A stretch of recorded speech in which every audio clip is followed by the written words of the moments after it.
എത്ര ഒളിപ്പിച്ചു വെച്ചാലും ഒരു ദിവസം അത് മറനീക്കി പുറത്തു വരിക തന്നെ ചെയ്യും. നരേന്ദ്രമോദിയുടെ ഹിന്ദുത്വ അജണ്ട ഇപ്പോൾ വെളിവാവുകയാണ്. അത്തരത്തിലൊരു പരാമർശമാണ് ഇപ്പോൾ രാഹുൽ ഗാന്ധിക്കെതിരെ നരേന്ദ്രമോദി നടത്തിയിരിക്കുന്നത്. രാഹുൽ ഗാന്ധിയുടെ വയനാട്ടിലെ സ്ഥാനാർത്ഥിത്വത്തെ സംബന്ധിച്ച് മഹാരാഷ്ട്രയിൽ നടത്തിയ ഒരു പ്രസ്താവനയാണ് ഇപ്പോൾ വിവാദമായിരിക്കുന്നത്. രാജ്യത്തെ ജനങ്ങളെ മതപരമായി വേർതിരിച്ച് കാണുന്നതാണ് മോദിയുടെ നയമെന്ന് CPM-ഉം കോൺഗ്രസും ഈ പ്രസ്താവനയെക്കുറിച്ച് ആരോപിച്ചു. പരാജയ ഭീതിയിലായ പ്രതിപക്ഷ നേതാക്കൾ ഹിന്ദു മേഖലയിൽ നിന്ന് ഒളിച്ചോടുകയാണെന്നാണ് നരേന്ദ്രമോദി ഇന്ന് മഹാരാഷ്ട്ര തെരഞ്ഞെടുപ്പ് റാലിയിൽ പറഞ്ഞത്. കോൺഗ്രസ് എന്നും ഹിന്ദുക്കൾക്ക് എതിരായിരുന്നുവെന്നാണ് നരേന്ദ്രമോദി പറഞ്ഞത്. ഹിന്ദുക്കളെ ഭീകരവാദികളായി ചിത്രീകരിക്കുന്ന അവരിപ്പോൾ അതിൻ്റെ ഫലം അനുഭവിക്കുകയാണെന്നും നരേന്ദ്രമോദി പറഞ്ഞു. പ്രതിപക്ഷ നേതാക്കൾ ഹിന്ദു മേഖലയിൽ നിന്ന് ഒളിച്ചോടുകയാണ്. മഹാരാഷ്ട്രയിലെ വർധയിൽ തെരഞ്ഞെടുപ്പ് പ്രചരണത്തിനിടെ പ്രധാനമന്ത്രി നരേന്ദ്രമോദി നടത്തിയ പരാമർശങ്ങൾ ഇപ്പോൾ പുതിയ രാഷ്ട്രീയ വിവാദങ്ങൾക്ക് തിരികൊളുത്തിയിരിക്കുകയാണ്. പരാമർശത്തിനെതിരെ കോൺഗ്രസും ഉടൻ തന്നെ രംഗത്തെത്തി. ഇന്ത്യക്കാരെയെല്ലാം ഒരുപോലെയാണ് തങ്ങൾ കാണുന്നതെന്നും അല്ലാതെ മതം നോക്കിയല്ല എന്നും പ്രതികരിച്ചു. ഇത് മോദിക്ക് വലിയ തിരിച്ചടിയാവുകയും ചെയ്തു.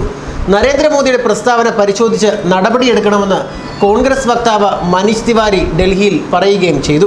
ഇന്ത്യയെക്കുറിച്ച് വികലമായ കാഴ്ചപ്പാടാണ് നരേന്ദ്രമോദിക്കുള്ളതെന്നും രാജ്യത്തെ ജനങ്ങളെ ഹിന്ദുക്കളും അഹിന്ദുക്കളുമായി വേർതിരിക്കുകയാണ് മോദിയുടെ നയമെന്നും CPM general secretary Sitaram Yechury ചെങ്ങന്നൂരിൽ പറഞ്ഞിരുന്നു. എന്തായാലും രാഹുൽ ഗാന്ധിയുടെ സ്ഥാനാർത്ഥിത്വത്തിനപ്പുറം തെരഞ്ഞെടുപ്പിൽ BJP ഹിന്ദു അജണ്ട വീണ്ടും ഉപയോഗിക്കുന്നതിൻ്റെ സൂചനയായും മോദിയുടെ വാക്കുകളെ ഇപ്പോൾ രാഷ്ട്രീയ ലോകം വിലയിരുത്തുന്നുണ്ട്. തങ്ങൾ ജാതി സമവാക്യങ്ങളെ ഏകോപിപ്പിച്ചു കൊണ്ടുപോകുന്ന രാഷ്ട്രീയ പാർട്ടിയാണെന്ന് BJP ആവർത്തിച്ച് പറയുമ്പോഴും ഉള്ളിലുള്ള മതവൈര്യം ഇപ്പോൾ പുറത്തു വരുന്ന പ്രസ്താവനയാണ് സാക്ഷാൽ നരേന്ദ്രമോദിയിൽ നിന്ന് തന്നെ കേൾക്കുന്നത്. ഇത് രാജ്യത്തെ ജനങ്ങളെയെല്ലാം ഒരുപോലെ ആശങ്കപ്പെടുത്തുന്നുണ്ട്. ന്യൂസ് ഡെസ്ക് മലയാളി വാർത്ത.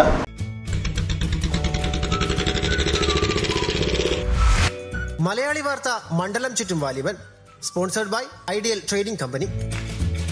ലോകത്തെ ഏറ്റവും വലിയ ജനാധിപത്യ രാജ്യത്തെ ഏറ്റവും വലിയ പ്രക്രിയ അത് ചിലർക്ക് പോരാട്ടമാണ്, ചിലർക്ക് ഉത്സവം, മറ്റു ചിലർക്ക് ആഘോഷം, ചിലർക്ക് അത് ജീവിതവുമാണ്. ഇതിനിടയിൽ നിസ്സംഗരാകുന്ന കുറേ പേർ. ഇവർക്കെല്ലാം ഇടയിലൂടെ ഒരു യാത്ര. 20 ദിവസം 20 ലോക്സഭാ മണ്ഡലങ്ങൾ. കേരളത്തിൻ്റെ തെക്കേ അറ്റം മുതൽ വടക്കേ അറ്റം വരെ മലയാളി വാർത്തയുടെ ക്യാമറ സഞ്ചരിക്കുന്നു. തെരഞ്ഞെടുപ്പിൻ്റെ സൂര്യതാപമേറ്റ് മലയാളി വാർത്തയ്ക്ക് വേണ്ടി മണ്ഡലങ്ങളിലൂടെ സഞ്ചരിക്കുന്നവൻ ഞാൻ, MS സനിൽകുമാർ. എന്നോടൊപ്പം ഗിരീഷ്, അണിയറയിൽ MR സജേഷ്. ഏപ്രിൽ 1 മുതൽ 20 വരെ രാവിലെ മുതൽ രാത്രി വരെയുള്ള സമയത്ത് നിശ്ചിത ഇടവേളകളിൽ മലയാളി വാർത്തയിൽ മണ്ഡലം ചുറ്റും വാലിബൻ്റെ റിപ്പോർട്ടുകൾ. ഈ തെരഞ്ഞെടുപ്പ് കാലം വാലിബനോടൊപ്പം.